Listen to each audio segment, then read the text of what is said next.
On-Tap Plumbing and Gas covers all Perth areas from Mandurah to Two Rocks and has a team of plumbing, drainage and hot water experts.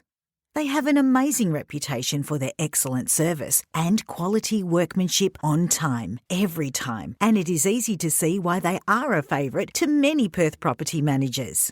Whether you just need some friendly advice or an obligation-free quote, look no further than On-Tap Plumbing and Gas. Welcome to the PM Collective, a dynamic hub designed to empower business owners, property managers, and BDMs to excel in their careers.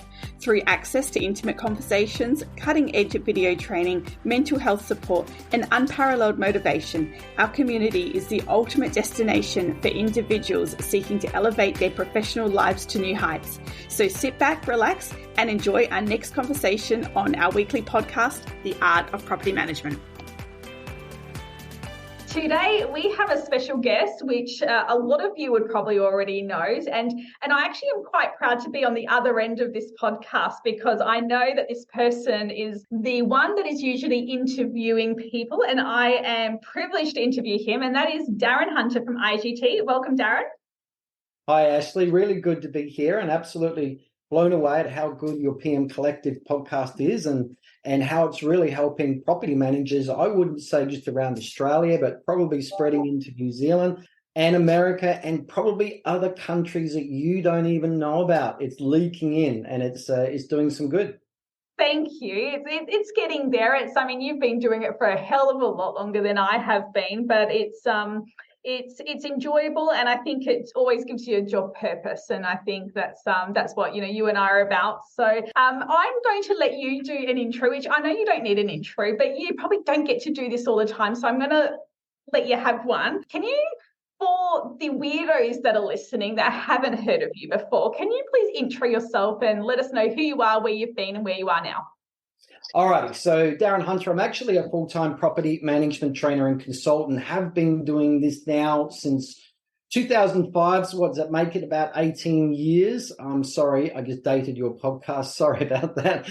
And I before that, I was a property manager, senior property manager, property inspector, doing all PCRs, routines, final inspections, full-time for 500 properties. Also been a state property manager as well, where I managed 18 offices over South Australia, Northern Territory, regional areas with 28 property managers. So that was a lot of fun.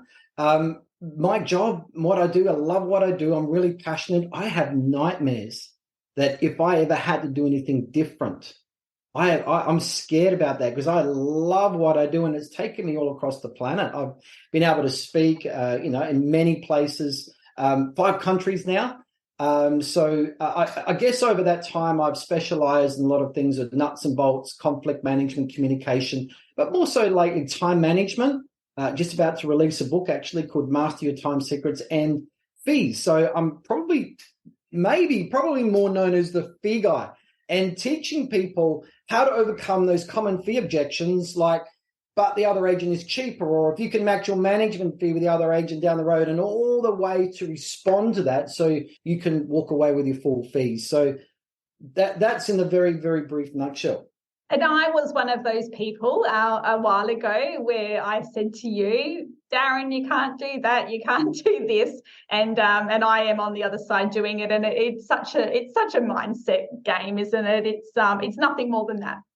Well, we call it the big buts. Yes. So, Ashley, you probably had a big butt back then, and other people have a big butt and different size big butts, but it's Darren, I can't do it because, and so I do see myself as a mindset trainer. I'm always challenging people, particularly around getting better fees, and it's only the mindset that stops you. Once you get that sorted, it's all good. Yeah, absolutely. Now, today's topic is one that I'm excited to sort of hear from you about, and that is 8 reasons to say no to business. And I will admit I am probably someone that needs a little bit of help in this area. I will be very vulnerable right now. I do take on business that I maybe shouldn't, and the reasons why sometimes I take on business that I shouldn't might be because I have a fear that if that client goes somewhere else, then his whole network will go somewhere else. Or I feel like, oh, we can handle it. There's reasons like that. And sometimes I have had my team roll their eyes at me to say, Ash, why would you do it? And I say to my team, stop being property snobs, like it's good experience for you. And I take full responsibility that I need to learn from this. I mean, it's only the very small percentage where I, probably should say no, but I definitely need a little bit of mentoring in this department. So I'm going to let you kick it off with the 8 reasons to say no, and I'll let you start off with the first one.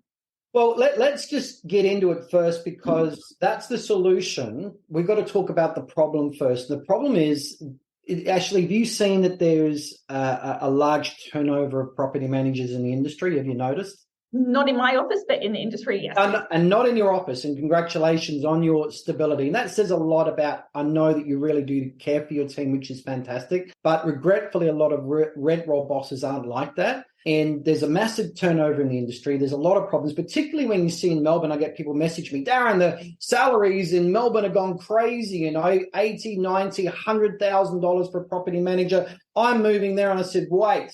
There's a reason for that. Bosses are desperate. It's not that they're generous, they're desperate. There's a massive turnover, particularly in Victoria, legislation issues, VCAT issues, problems. It's very aggressive. Not saying it's not aggressive anywhere else, but there's a massive problem. One of the biggest issues and causes of property managers leaving the industry is always burnout. And I've just written my book, Master Your Time Secrets, and I just want to invite people. You can get it now. It's about to be printed, but you can get it right now. Order right now. Just go to masteryourtimesecrets.com. Look, the book is free. Just pay shipping, but it's all about understanding and how to reduce your stress, how to reduce your burnout. And one of the big issues that causes burnout is, well, I'm going to put it this way. There's 2 reasons mainly, the 2 Ds. Of when a property manager resigns, 2 Ds that they say to a boss. The 2 Ds are difficult owners and dickheads.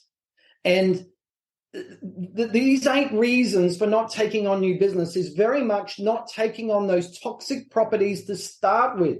Now, in my book, I do deal with how to detoxify your rent roll and get rid of these bad owners. If they're on board, they probably are, how to move them out with growth. But this is all about the 8 key reasons that when you look at a property, it's either going to help the rent roll or it's going to hurt it. Take on too many properties that hurt it, you've got a ball and chain factor which just burns out and pushes you and other people out of the business, increasing the turnover of property managers, causes all sorts of problems. You want it to stop. So there's some really good reasons why you want to listen to these 8 reasons to say no to new business. And so the first one is we're in it for money, all right? And I know, Ashley, you'd be in it for love and probably wouldn't care if you didn't get paid. But, and I'm only joking, you're in it for dollars too. We've all got bills to pay. But at the end of the day, we got to focus on the property we're taking on. Is it going to pay the bills? And I certainly teach you need to be taking on a minimum $3,000 a year. So that's management fees, leasing fees, other fees. In a typical year, what would be the minimum? I say to aim for at least $3,000. Now, this isn't a fee lesson, but let's say your minimum might be 2.5. So work out when you look at a property, the rent. What's the management fee going to be? Don't count GST. What's the management fee going to be? Is the tenant, are you likely to have like a tenant leaving every 2 years? Well, then you can account for at least half the leasing fee. And you've got your PCR fee. You commonly charge it, of course, in WA. You would have, 4 routine inspections. If you're doing 4 routine inspections a year, you've got your monthly admin fee and all of that. You can predict and go, in the next 12 months, I should be able to earn X dollars minimum on that property. And so you need to work out what your dollar benchmark is. So if you're looking at a property and it doesn't meet that, why are you taking it on board? There's only so many properties a property manager can carry in a portfolio, in a bucket, if you want to call it. And so you want to make sure you're earning as much as possible. Can I stop on this one? And I'm only bringing it up because others might bring it up as well. So I absolutely agree. Like, I know what my figure is and what it needs to be. But hold on, I just did actually. That was really bad, wasn't it? I just used the word but. Darren, that's all right. It's cool. Look, please understand, I'm controversial, and I poke people with my words to bring out the big but. So it's cool. Okay, I didn't actually. That wasn't actually me doing that on purpose. It was me actually doing that by accident. But what if the owner has like 10 properties and it's like you want to take all 10 properties, but it falls a little bit below?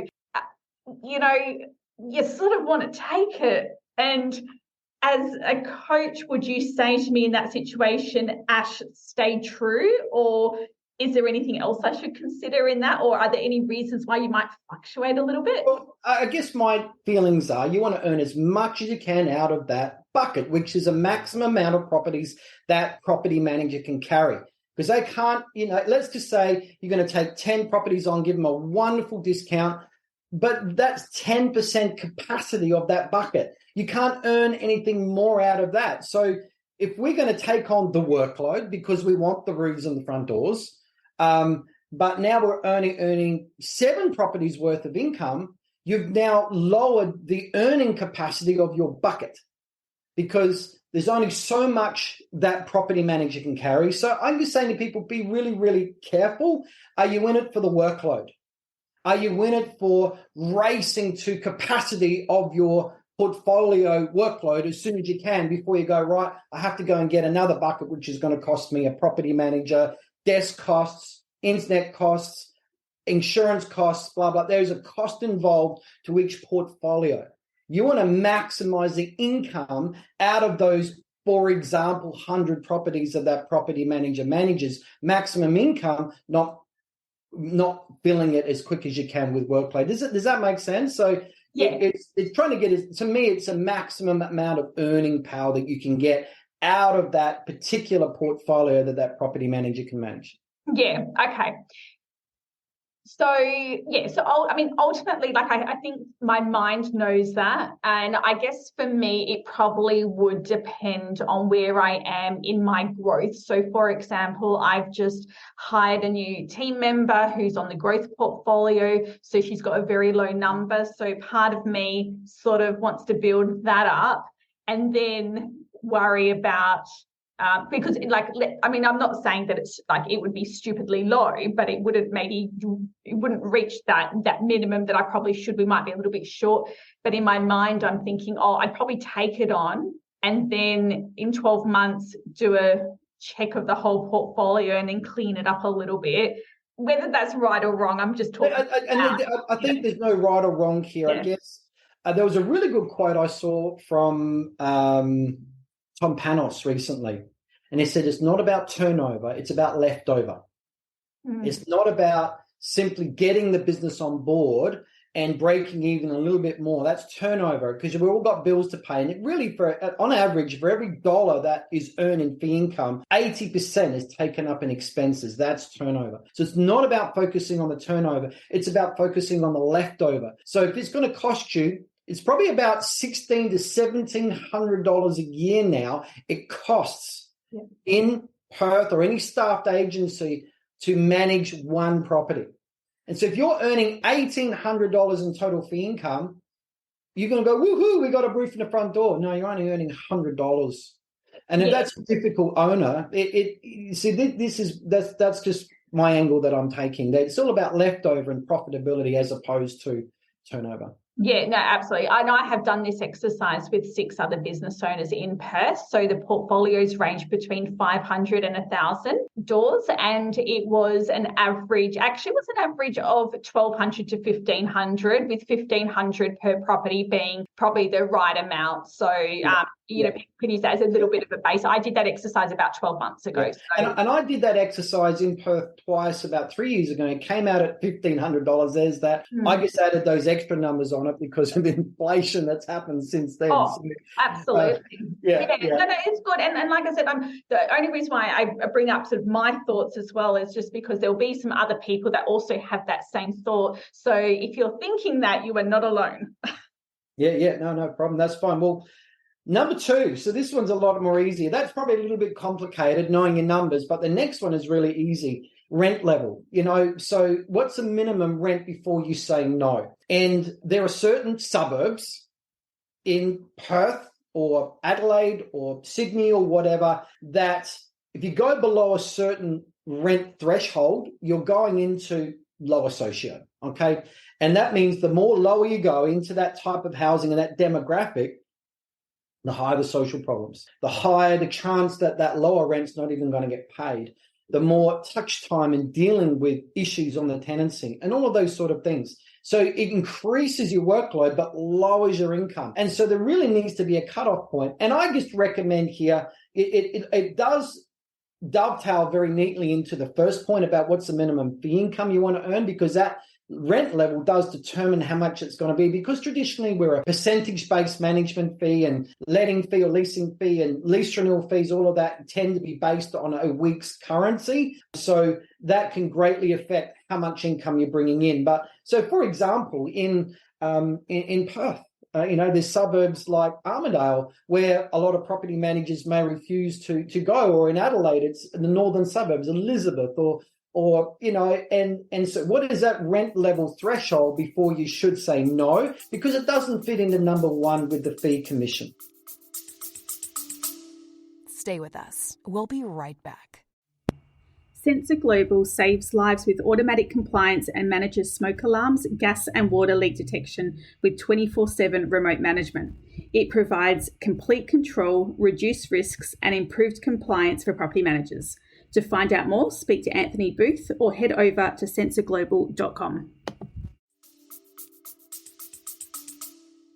And so on that, so yes, you can work out what that minimum would be based on the financials. And would it be the wrong tactic to look at your current portfolio? So if I was to look at my current portfolio and say that my average rent at our office is $480 per week. So from now on, I'm not going to do anything less than that because I want to keep my average high. Would that be a way that you can work it out? You can certainly look at that. Or you may look at, okay, I'm going to bring two quality property, every two quality properties that I bring in at $480 a week or more, I will cut loose one property that's at $450 or $440, and your average rent will go up.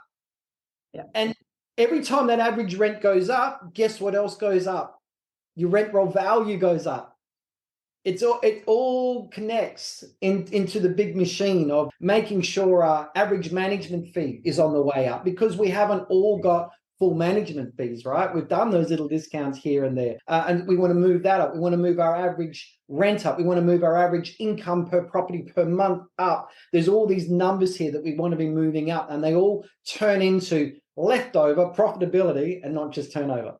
And this is a very, very good reminder for those businesses that are having issues hiring new staff. This is actually probably what I would recommend one of the best exercises to do, because you can actually grow your portfolio and the numbers in your portfolio without actually growing your team. So if you Correct. are struggling with finding someone, maybe have a look at how you can create a better quality portfolio where you're managing sort of less properties or the same properties, but with the high revenue. Yeah, and I actually call it detoxing the rent roll. It is a chapter in my new book, Master Your Time Secrets. Just go to masteryourtimesecrets.com for that book. And I apologize if I've mentioned it before. I just thought I'd forgotten to mention the URL. Let's move on. So now distance. Okay, so distance is drive time. Okay, how far away from the office? And every now and then you get, but Darren, I've got a property manager that lives 40 minutes drive away or an hour's drive away. It's okay for me to put properties there. And I'm thinking, are you counting on that property manager to be around forever? Maybe if it was near your house, maybe. But anyway, here's my point. Ashley, who's your favorite property manager? Oh, actually, that's a bad question. Name me a property manager in your office. Casey. Casey, all right. So I say to Casey, because let's say she's a little bit stressed and she needs a little bit of time out and stuff like that. Casey, I tell you what, let's just give you a break. And what we're going to do is we're going to give you 2 hours a day off. What we want you to do is take your chair, take it out to the car park or take you down to that wonderful little cafe you got there in Angelo Street. You got a few good cafes around. The Secret Garden, let's go down to the Secret Garden and sit there. You can have a cup of coffee, no problem. You're allowed to take and make phone calls, no worries. But 2 hours a day, you got to sit in that beautiful place, smell the roses, enjoy the air, and just relax for 2 hours a day for Monday, Tuesday, Wednesday, Thursday, Friday each week. To de-stress. How is she going to be? If she does 2 hours a day. Well, I don't know if she's going to be more stressed or less stressed. Well, so if she's going to get more stressed, that's the point I'm making. Why is she going to get more stressed? Because she's wasting time. She's wasting time. But a lot of property managers don't have a problem sitting in a car for 2 hours a day. Yeah. And so I remember a number of years ago with a rent roll I was managing, we had a property manager, we did a time and motion study, and we had anything in the metro area will do. All right. And so from Adelaide North to Adelaide South, from tippy top to tippy bottom was 2 hours drive and anything in between. And so we did a time and motion study and she was stressed, and 26% of her time was sitting on a chair in a car. So travel to a property is downtime. It's dead task time. You can't effectively be managing tasks and effectively managing when you're sitting on a chair. And so we've got to be very careful around the distances that we're driving to property. So what I do as a guide here, don't take on anything more than 30 minutes drive. And then it's, well, Darren, I've got an owner that's got a property, in Geraldton or Albany or, just crazy distances. And I hear it with property managers in Adelaide that have got properties 4 hours drive away. And I'm thinking, oh my goodness, you're doing triple fees? Oh no, it's actually less rent and it's just mindless. Is that they're just taking on anything with the roof and the front door without distances taken into account. Now, 1 or 2 long distance properties, 30 minutes drive an hour, maybe okay. Start adding those on, it's like a property manager sitting in your car park or in a garden for 2 hours a day and doing nothing. It's going to cause problems. This is the reason why I needed to have this do this podcast today. So I struggled with that because we do all over Perth and the property managers are geographically based. But that word again, I had a client that said, can you do a property in this area? And I'm like, oh, it's just one suburb along. And that has happened 3 times. And now I'm managing some properties 3 suburbs away than where I originally wanted. So those boundaries have shifted because it's me just going, oh, it's only 5 minutes away from that other property, but it's consistently pushing that boundary, which is my fault, and not just sticking to the suburbs. And even if that new management comes in, it's only a couple of minutes away, I'm sorry, we don't manage that area. And gosh, I find that difficult. Yeah, that's cool. And so just to be aware that every minute of travel time is dead task time. They can't effectively they can take phone calls and stuff, but it's dead time sitting on a chair. Okay. So moving on, location. So for example, there are in regional areas, regional towns, there's certain streets that property managers fear to tread. And in cities, there's suburbs where property managers shouldn't go because it's just a lot of problems. Generally a lower low demographic suburbs and so forth. And there's in lower demographic areas, there's worse suburbs and others as well. And I remember in Adelaide with a rent roll we were managing, there were certain suburbs we just blacklisted. We had a list of about 6 or 7 that we're just not going to manage property in those suburbs because there are too many problems. And here is another thing too. In those areas, if a good tenant doesn't want to rent in those areas, why do you want to manage it? And that's a good question to any one of these things. When you're looking at a property and considering, is this going to help my rent roll or it's going to hurt it? If a good tenant doesn't want to live there, why do you want to take it? Is it just you want turnover? Do you just want workload where you can smash yourself silly? Or let's just take care on the sort of choices that we're making at the new business end. And look, this list here, you're probably going to say no to 1 in 10 or 1 in 15. It's no big deal, but it's making sure that we only have a healthy rent roll where property managers are happy to dwell in, and it's not going to become an environment unfit for human habitation like the atmosphere on Mars. where they're just going to get poisoned, and not realizing that there's poisonous water in the drinking water. That's what toxic rent rolls can do. All right, moving on. Next one is, so we said location. So in regional areas, it's streets. Dennis used to tell me there was 4 streets in Nowra where he was a BDM, all had a queue in front. And so he wasn't allowed to touch the 4 streets with a queue. And that was his rule. And I think once he did actually get a property, and the property managers were so angry at him, we don't manage property in those streets, for good reason. Okay, next one's property type. So Ashley, driving down the, and I'm sorry I just keep on coming back to Perth, but I'm driving down the Kwinana Highway, right? And leaving South Perth, and driving south, I look on the left, and there's a big block of flats. And it's these sort of properties here, flats and units. And what type of tenant is that dwelling or that type going to attract? And if that type of tenant that it typically attracts isn't going to be good, why do we need to take it on? Now, it's probably not going to fit the amount of fee commission that we want, and it's probably not going to fit the rent level, and it might be in a bad location as well. But we're talking about flats, we're talking about units, or we're talking about a property that was once owned by government housing, where only a lower socioeconomic tenant may want to rent it, or a low-end tenant that we're going to have social problems with, okay, or impact with. So, but having said that, in South Perth, there's also beautiful apartment blocks, and apartments are only going to attract a certain type of tenant, but that type of tenant is going to be cool. So the property type, what's a type of property we're not going to take on? So for me, it was units and flats. In South Australia, we had ex-government housing called semis. They're built like a brick crap house. They're bomb-proof practically, and they only attract a certain type of demographic generally. And so we blacklisted those, or anything that was ex-government housing that only typically attract lower socio. So that were our rules. Your rules may be different. All right, next one. We're up to number 5. That was 5. Now number 6. This is a really easy one that I'm sure most property managers are cool with. But if it's low quality in repair, why do you want to take it on?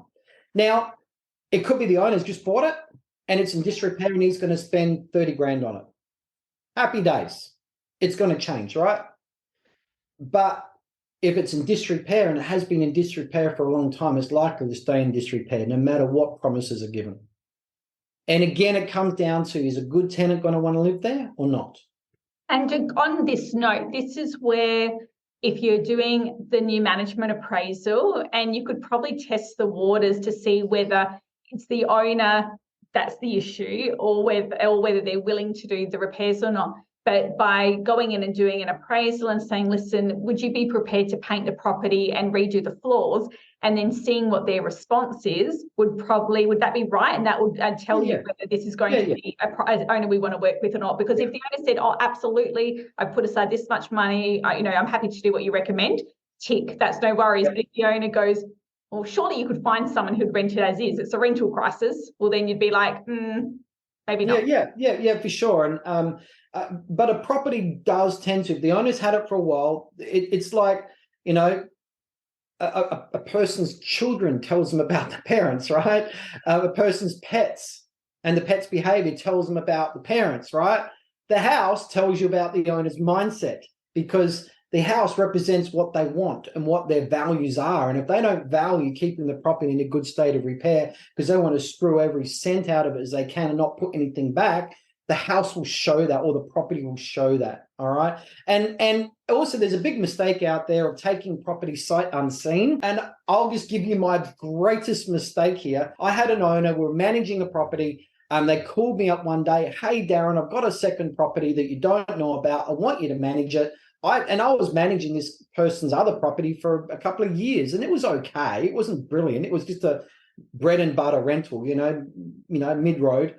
Did the job. And I said, all right, that's fine. And she said, Darren, look, I've got a difficult tenant at the moment. He's not paying his rent. Can you go and sort it? Okay, no worries. I can sort it out for you.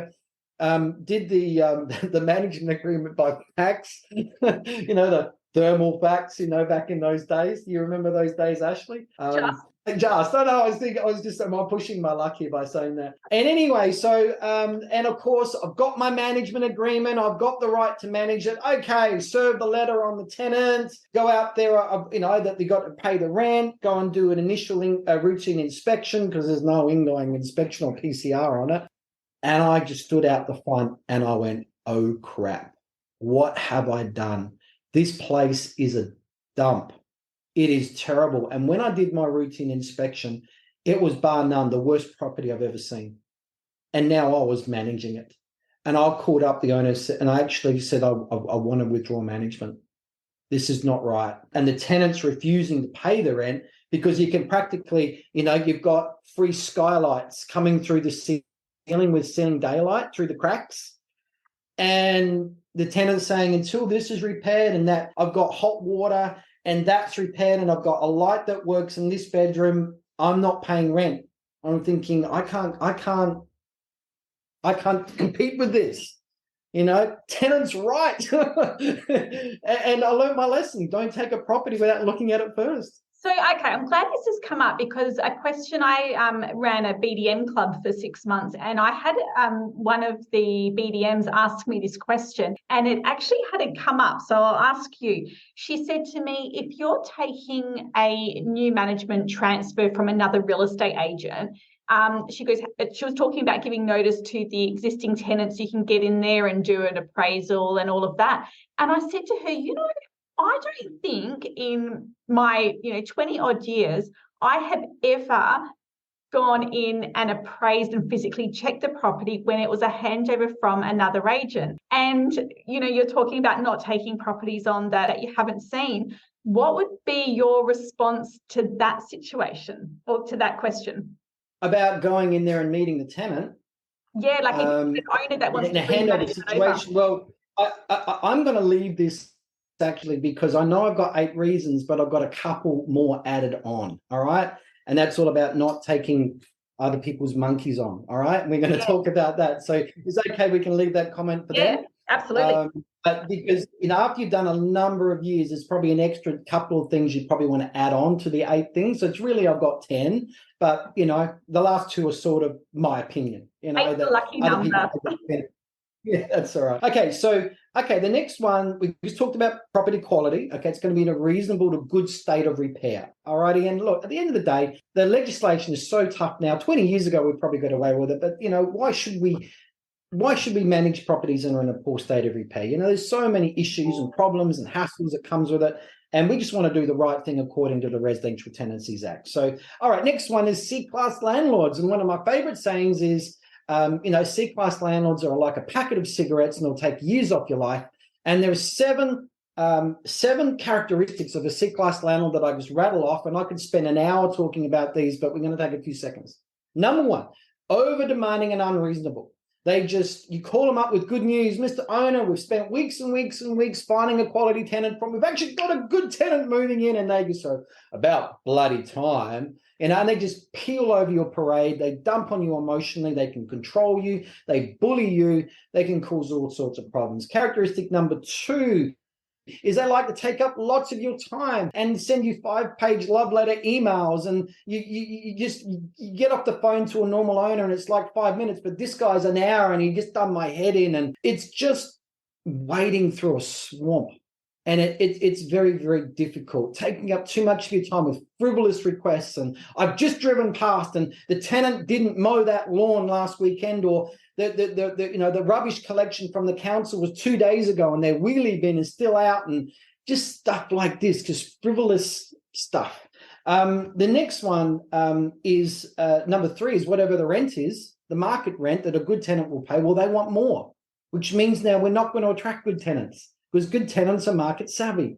And so above market rents, unreasonable rents above market, not talking a little bit, a lot. So it's just going to stay vacant, or it's only going to attract the type of tenants we wouldn't want anyway, which are the people that say they'll pay double rent, but in fact will pay nothing. So the next one is whatever your fees are. Well, they can't help themselves, but they just got to have a discount. Because you're an agent, your fees are negotiable, we must have a discount. And they just spend a lot of time focusing on fees, are very fee-focused, and have a real problem around that. particularly with your WA property management. Go WA, property management fee paradise. Okay, next one is the next characteristic is they just won't put little to no money into the property for repairs. So no upkeep. The property, like any investment, needs to have money put into it to keep it to a standard. They don't believe that. It's all about all the money coming out of it. Gradually, the property just gets very worn out, run down, and a good tenant doesn't want to rent there. Okay, the next one after that is, well, it's just a crap property that tends to attract a crap tenant. And the next characteristic is they just tend to, a lot of the time, have a low rent property. So with low rent, with a discount, it's just bad all around. So there's your 7 characteristics of what makes a C-class landlord. And we've really got to, these are the ones that burn out our staff. They're the ones that we wake up at 3 a.m. At that, we can call it the property manager witching hour. At 3 o'clock when our eyes open, we're in a cold sweat and our mind is swimming with anxiety. It's usually we're thinking about these owners. And I don't know, Ashley, can you relate to that? Well, I was just going to say, so I'm not being a very nice person by telling my team that they're character building clients. You're all going to have 1 or 2 on your portfolio to keep you on your toes. And other managers say feeling is fine. Gosh, I feel like I should be paying you for a consultant, for a consultancy fee for an hour, because I'm listening to you, and each of these strategies are things that I needed that little reminder.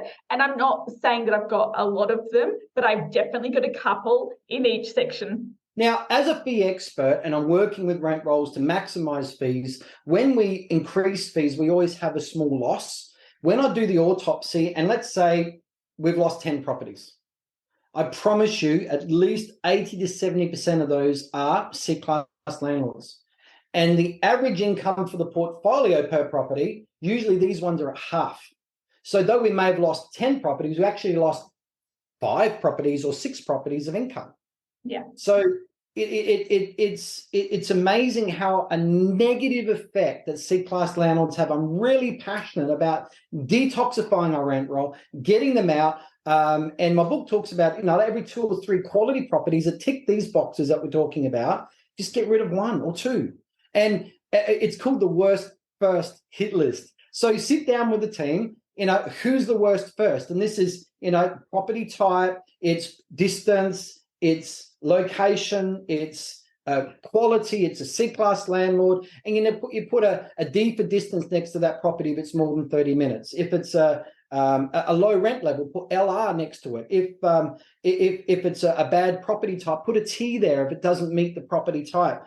And if some of these properties on this list start getting the alphabet in lots of letters next to it because it doesn't meet this criteria 5 or 6 times over, well, what's the worst first? Put it on the list. What's the second worst? Put it on the list. Come up with your 20 worst first properties. And then for every 3 quality properties you bring on board, you can strike, get permission to sack number 1 and then sack number 2. I like that alphabet mentality. Now, this is completely off the record. I'm not off the record because it's a podcast. It's on the record, all right? It is on the record. And this is just for all those listeners listening, just to wake you, not wake you up a bit, but just give you a bit of a laugh.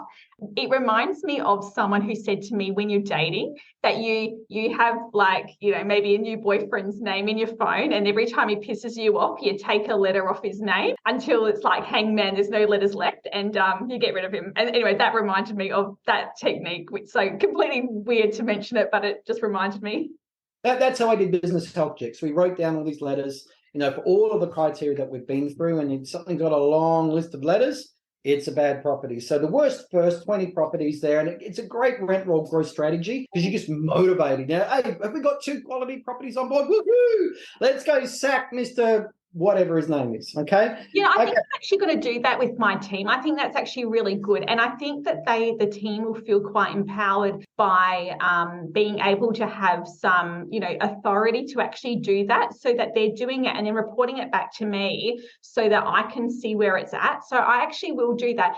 Can I just quickly interrupt with a quick question? I know you've still got a few more to go, but when going through these strategies, is it the business owner that sort of decides where all these boundaries are, or would it be the property managers, or is it a team effort? Like, what would, if you were going into an office, who would you let the business owner or the property managers, or both, make that criteria? It's really got to be bosses and property managers. Bosses needs to be on board. They need to listen to this podcast as the reasons why. I think a lot of bosses are getting the message now when they can't find property managers anymore because they don't want to do the job or the pay's too low. These are the things that hurt your property manager investment, bosses. Okay. So it's a collaboration with bosses and the team working together. The bosses that aren't just focused on sales, and the property management's not just a byproduct of the sales process like toxic waste. You can hear my sarcasm coming through there, but it's a boss that's keenly interested in the welfare of the rent roll, welfare of the staff, the welfare of the quality of what's on the portfolio, working together. But we're talking about bringing in quality, then getting rid of crap. So you've got to bring in the quality first. You don't just get rid of the crap without bringing the quality in. And I have this image of a rainwater tank, and it's just a dirty rainwater tank. How are we going to get rid of the dirt? Well, let's undo the tap at the bottom and let the sludge out, let some sludge out, and then clean water on the top. Then again, sludge out at the bottom, clean water on the top. And over a period of time, we're going to have crystal clear drinking water. So we've got to detoxify the rent roll by getting the poisons out, and one by one identifying with the letters, D for distance and T for type and all of that, and identifying the crap ones and then replace them with quality. All righty. And your property managers are just going to love you. Every time you get rid of a crappy owner, your property managers are thinking, my boss cares. My boss cares about my welfare by willing to get rid of business. But if the boss says, nah, they might want to sell one day, the boss is giving a silent message, I don't care. And it just adds to the nail in the coffin for that property manager to come in. And actually, you don't have this too often, but a lot of bosses have nightmares about what I'm about to say. And at 4:00 on a Friday afternoon, the property manager comes in and looks at the boss and says, hey, you got a minute? I just want to chat. Hate that. Can we just go into your office and shut the door? And the boss is going, because this is what they've had nightmares about, is their quality property manager leaving. And once that conversation starts and they've got death in their eyes, you know what death looks like?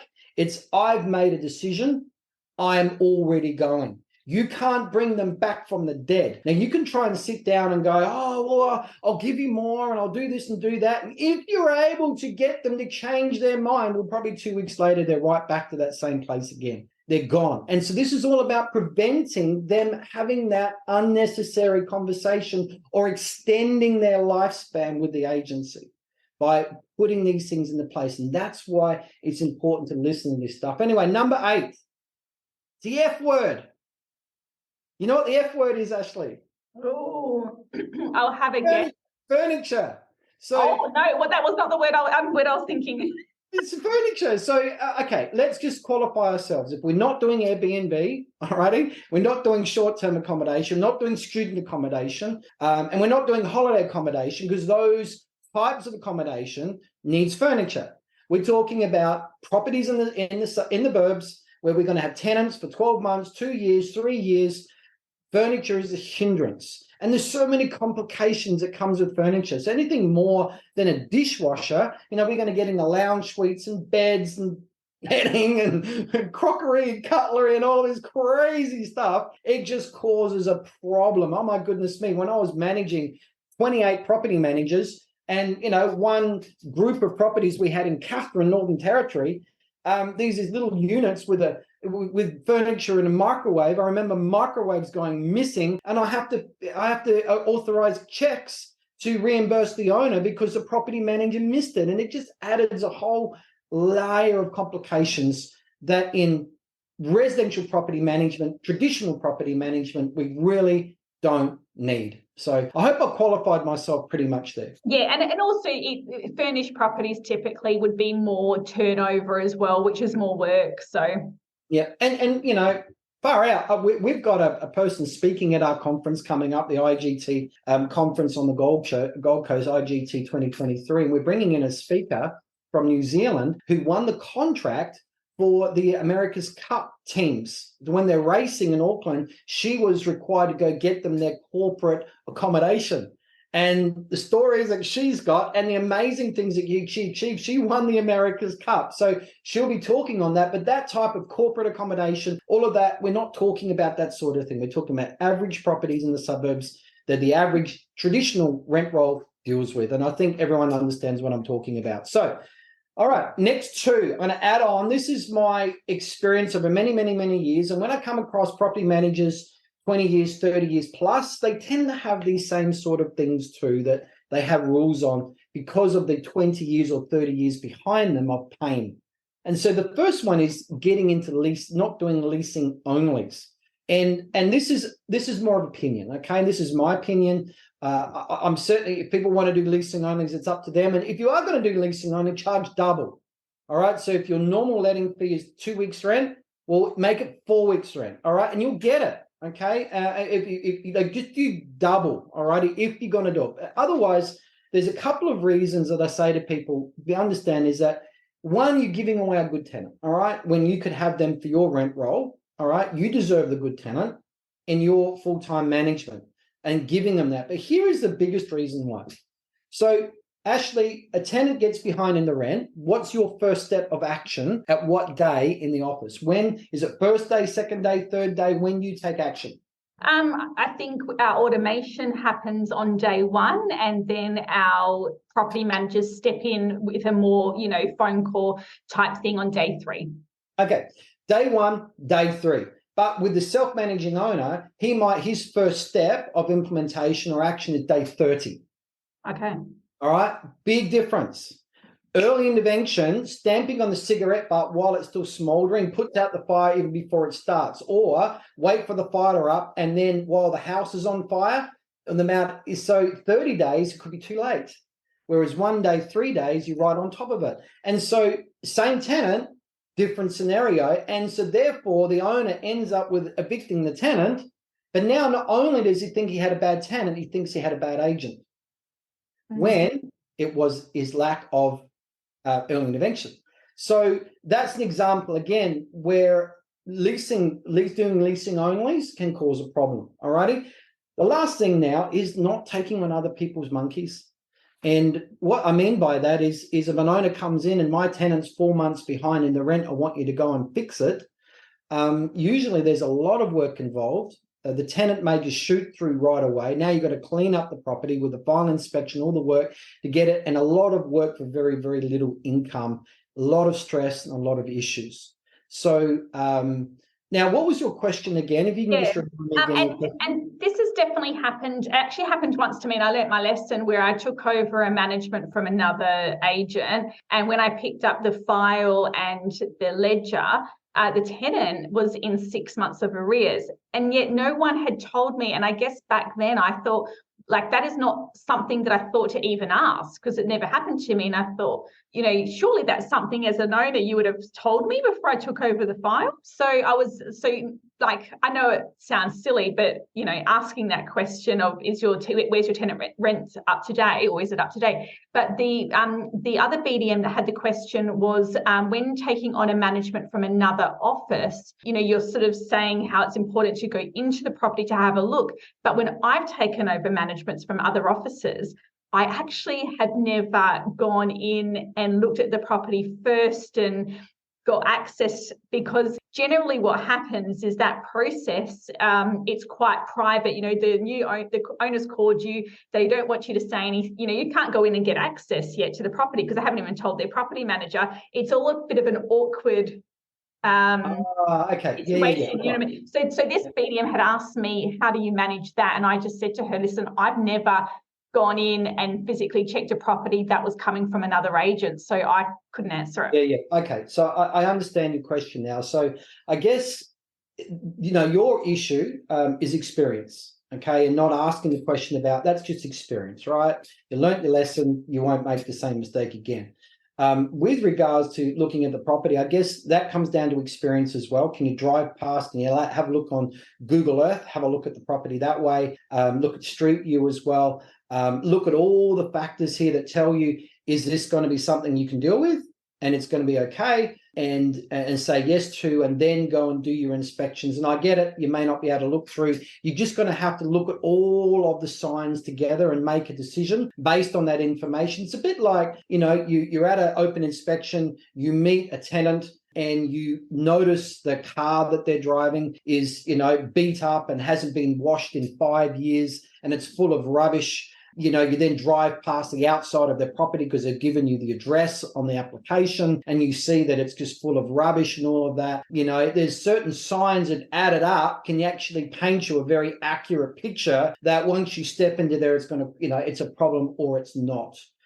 You may be able to get a copy of the PCR, the ingoing inspection, photos, all of those sort of things to judge, should we do this or should we not? Yeah, and I think that's where I think I might sort of give her some recommendations, is that when taking on a property from another agent, ask for a copy of the tenant ledger, the last routine inspection, and the property condition report, actually, and maybe even the lease as well, so that you can have a look and also just make sure that all the documents they've got are done properly, good, and it'll be an easy, because if the owner says, or if you look at a ledger and it's no good, then that's one thing. But if the owner goes, actually, we don't have a lease agreement because it's just been, casual or whatever, then at least by asking those questions, those little alarm bells will come up as well. So I might suggest that to her.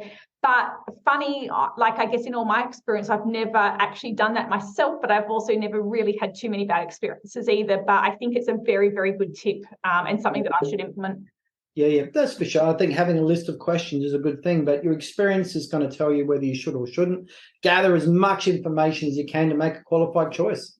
And what you're going to be stepping into. So I guess one of my horror stories is I took on a property once where a tenant was several months behind, and he was a local tattoo artist at the local tattoo parlor.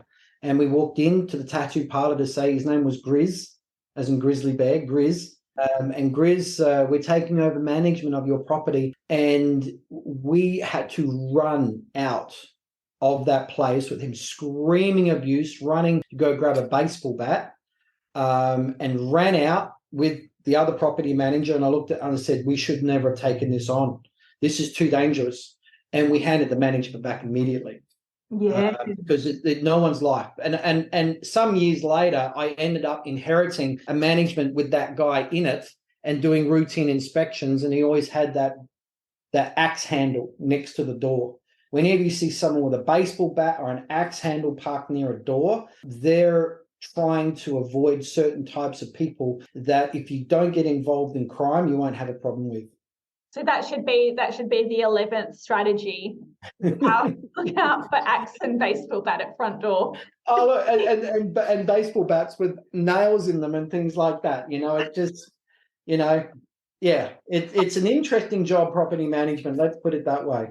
It is, and as much experience as I have, and I've been very lucky to have some really good success.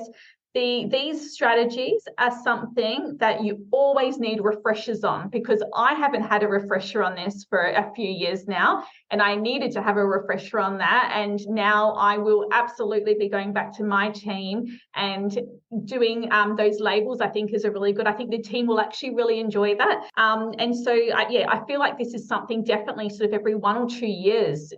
I don't care how much experience you've got, you need to look at these, especially when you've got new team, make sure everyone knows them and everyone's on board with it as well, because property managers, are also responsible for the growth coming in to their business. So they need to know what the rules are. So if one of the existing owners asks about managing another property, they know what the guidelines are. So this is an everybody problem, not just a BDM and business owner problem. Yep. I'm just going to invite people, if you want a list of the 8 things, the criteria, I've got it on a Word document. You can take that 8 criteria and tailor it for your business. So you've got your own policy about what you'll take on and what you won't. Just email me, Darren at IGT, as an Inspire Growth Training at igtmail not mail as in boy, mail, mail.com. So Darren at igtmail.com, email me, 8 reasons to say no, or PM Collective or something like that. That way I know that you've listened to the podcast, I know what you're after, and I'll just send out the one-page Word doc that you can use nice and easy. That's wonderful. And stick that up on your desk and remind yourself every day, which is what I'm going to need to do. That's Darren, it. It's an absolute pleasure. I appreciate it so much, your time. I am very thankful to have that refresher for me. And I know that this podcast is, we don't like to date and time things, but always do keep an eye out for the training that IGT do. They're doing national tours. They do a lot of work in all states around Australia and also obviously the world as well. So if you are looking for some inspiration, go check out their stuff and see when they are in your area next. Thanks, Darren. No worries. Thank you, Ash.